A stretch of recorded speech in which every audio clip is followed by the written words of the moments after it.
अंधेरी हवेली का रहस्य गांव के किनारे एक पुरानी खंडहर जैसी हवेली थी। लोग कहते थे कि वहां रात को कुछ अजीब घटित होता है। हवेली के आसपास हमेशा सन्नाटा रहता और लोग वहां जाने से कतराते थे।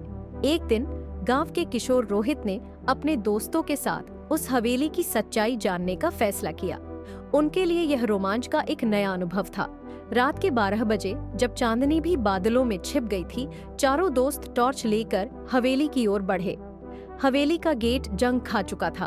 उसे धकेलते ही जोर से चीख जैसी आवाज हुई। अंदर घुसते ही हवा का एक ठंडा झोंका आया, जिससे उनकी रीढ़ में सिहरन दौड़ गई। दीवारों पर लगे पुराने चित्र अंधेरे में अजीबोगरीब दिख रहे थे। अचानक सीढ़ियों पर कुछ गिरने की आवाज आई। रोहित ने हिम्मत जुटाकर टॉर्च की रोशनी सीढ़ियों की ओर डाली। वहां एक पुरानी गुड़िया पड़ी थी, जिसका चेहरा टूटा हुआ था। उनके कदम भारी होते जा रहे थे, लेकिन जिज्ञासा उन्हें आगे खींच रही थी। हवेली के दूसरे मंजिल पर एक कमरा था, जिसका दरवाजा आधा खुला हुआ था।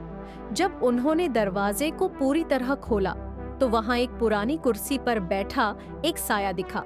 वह धीरे धीरे उनकी ओर मुड़ा। उसकी आंखें गहरी और चमकदार थीं, जैसे अंधेरे में आग जल रही हो। कौन हो तुम लोग?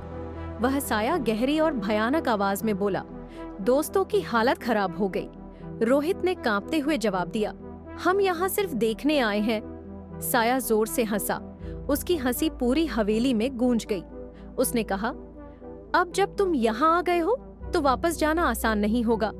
उसके बाद कमरे का दरवाजा खुद बंद हो गया। चारों दोस्तों की चीखें हवेली में गूंजने लगी।